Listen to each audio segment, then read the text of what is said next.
Ya Allah. Bismillahirrahmanirrahim. Assalamualaikum warahmatullahi wabarakatuh. Waalaikumsalam warahmatullahi wabarakatuh. Kita lanjutkan pembahasan kita, yakni tafsir daripada Al-Quran. Masih yaitu ayat yang ketiga, bercerita tentang orang-orang yang bertakwa. Alladzina yu'minuna bil ghaib wa yuqimunas shalah wa mimma razaqnahum yunfiqun. Ya. Alladzina yu'minuna yusdiquna, yaitu orang yang bertakwa.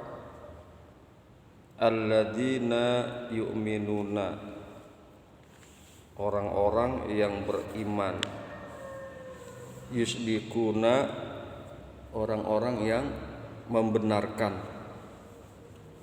Bil ghaib, dengan perkara ghaib. Jadi ciri-ciri daripada orang yang bertakwa itu ialah pertama, allazina yu'minuna bil ghaib. Mereka itu adalah orang-orang yang beriman atau yang percaya dengan gaib.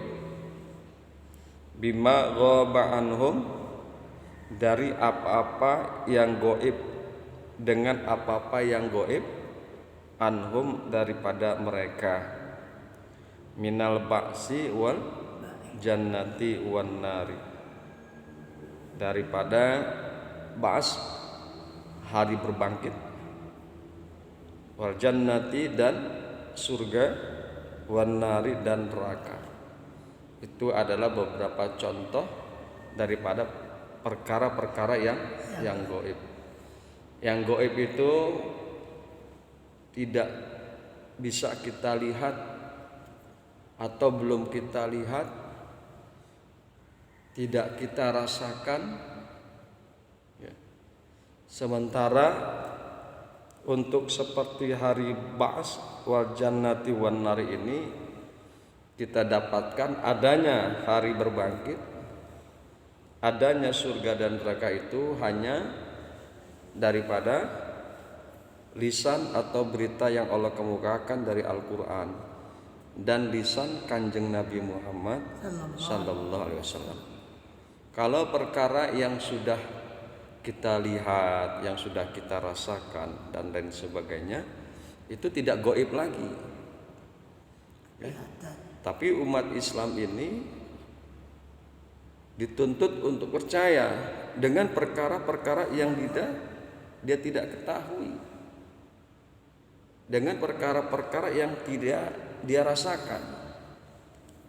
Pengetahuan tentang perkara yang gaib seperti hari berbangkit, surga dan neraka itu diketahuinya melalui kitab suci Al-Quran.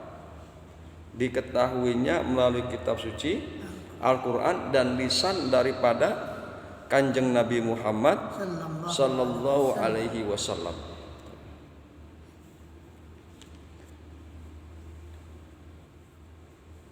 Wa man ada faulaika ashabun nari hum fiha khalidun. Ini ada di dalam surat Al-Baqarah ayat 275. Ini juga bercerita tentang neraka. Bercerita tentang neraka. Dari mana kita mengenai tentang neraka? Yaitu dari Quran. Kemudian juga tentang surga, kita tahu dari Quran. Ya. Di dalam ayat tersebut dikemukakan waman ada, dan barang siapa yang mengulangi bertransaksi dengan riya, dan barang siapa yang suka makan riba, ya, barang siapa yang masih terus berlanjut bertransaksi tentang riba, barang siapa yang mengulangi makan riba, faulaika ashabun narihum fiha khalidun, maka bermula mereka itu adalah orang-orang yang faulaika ashabun narihum, mereka itu adalah penghuni neraka. Mereka itu penghuni neraka. Hum fiha khalidun, mereka di dalam neraka tersebut khalidun, kekal. Beritanya dari mana? Neraka, ya dari Quran. Contoh tadi tuh Al-Baqarah 275. Dan keberadaan penghuni neraka itu kekal, ya, itu juga dari Quran. Hum fiha khalidun wa man ada faulaika ashabun nar, maka barang siapa yang mengulangi bertransaksi riba dan barang siapa yang makan riba, mengulangi dia makan riba, faulaika ashabun nar, maka bermula mereka penghuni neraka. Hum fiha khalidun, bermula mereka itu di dalam neraka khalidun, kekal selama-lamanya. Ya, kekal. Jadi sekali lagi, keberadaan neraka itu baru kita ketahui dari perkara yang Allah kemukakan di dalam Al-Quran. Innal ladzina kafaru min ahlil kitabi wal musyrikina fi nari jahannam khalidina fiha ulaika hum syarrul bariyah. Al-Baqarah ayat 6. Ini juga bercerita tentang penghuni neraka.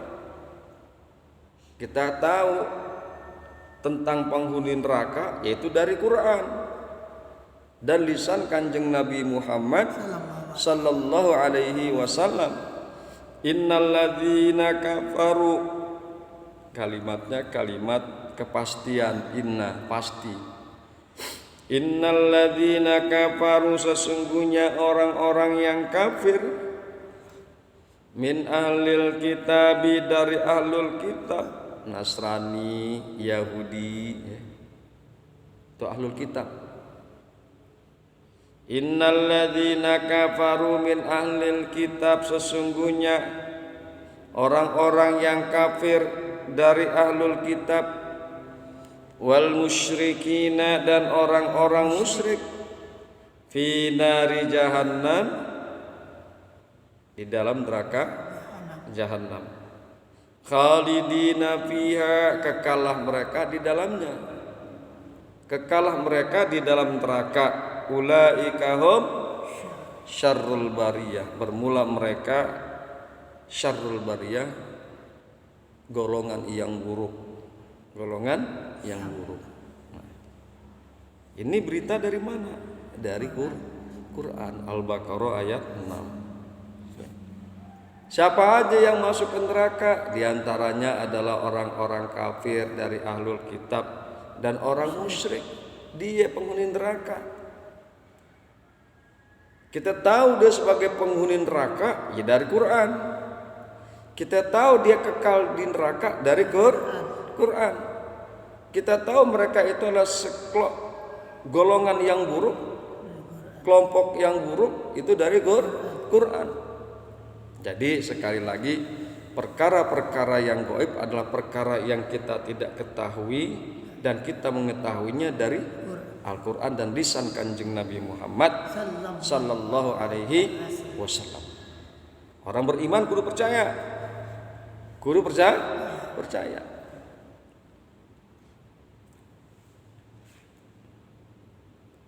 Wa yuqimunas shalah ay ya'tuna biha bihuquqiha.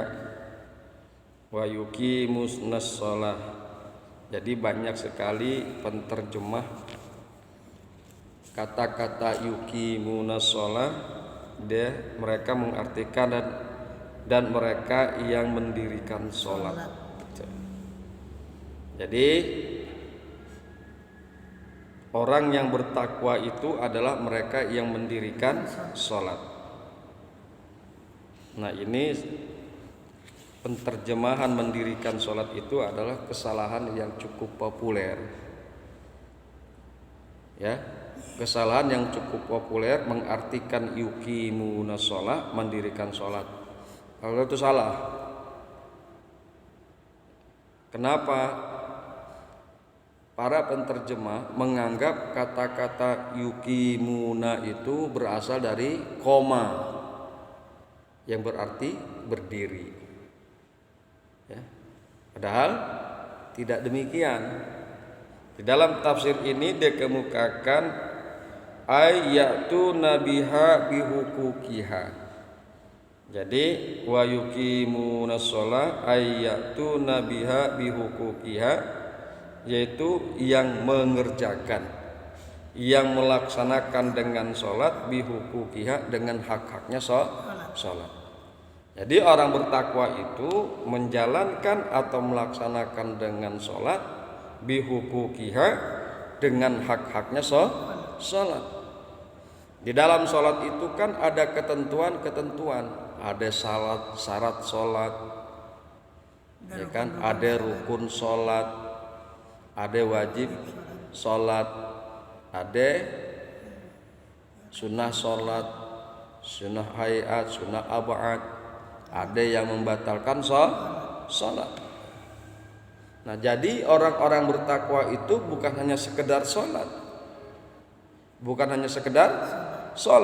dia menjalankan hak-haknya sholat.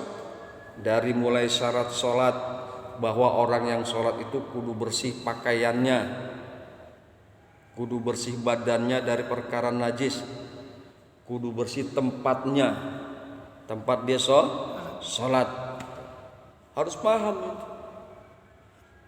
Rukun sholat dia juga kudu ngerti, ditunaikan. Rukun-rukun sholat itu ditunaikan, dijalankan. Takbiratul ihram itu adalah salah satu rukun sholat. Baca Al-Fatihah juga begitu, rukun sholat. Coba deh dia sholat nggak baca Al-Fatihah, batal sholatnya. Itu. Coba deh dia sholat nggak pakai takbiratul ihram, batal sholatnya. Jadi itulah pentingnya kita belajar fikih. Biar kita tahu ketentuan-ketentuan dan hukum-hukum sholat. Ini kan banyak sekali orang mungkin belajar udah pada gede, malu belajar sholat. Kan banyak ya Kong ya? Malu belajar sholat, udah aki-aki baru belajar sholat.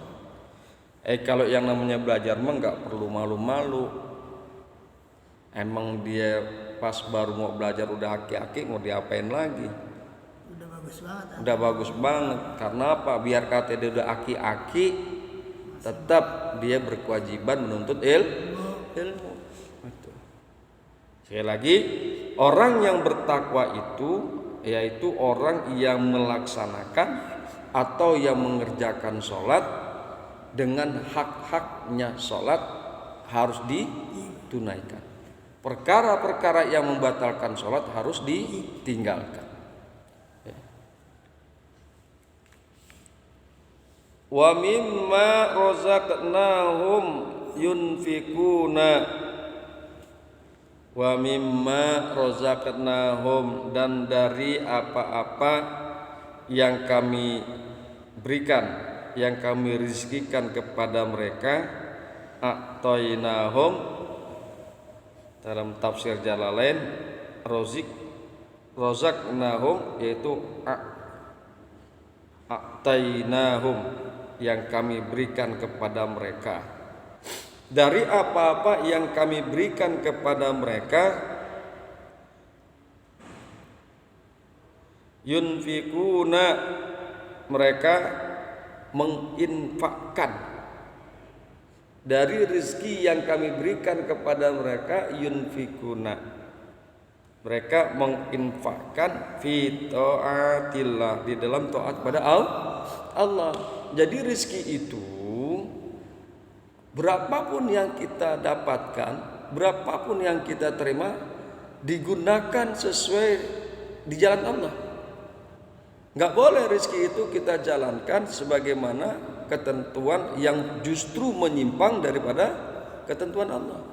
Makanya dikemukakan dalam tafsir Jalalain, yunfikuna fi taatillah, mereka mereka menginfakkan rezeki tersebut fi taatillah, di dalam taat pada Allah.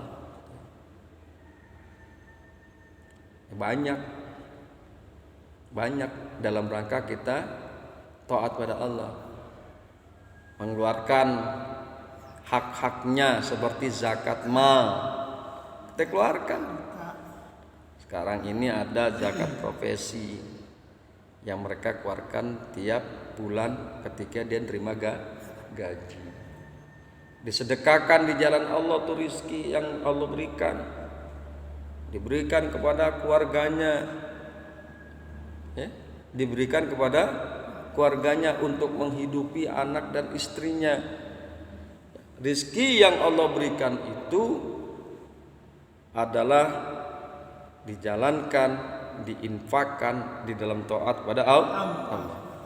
Menggunakan rizki yang Allah limpahkan di jalan Allah dalam rangka taat pada Allah, itu juga merupakan apresiasi kita bersyukur pada Allah atas limpahan harta, atas limpahan rezeki.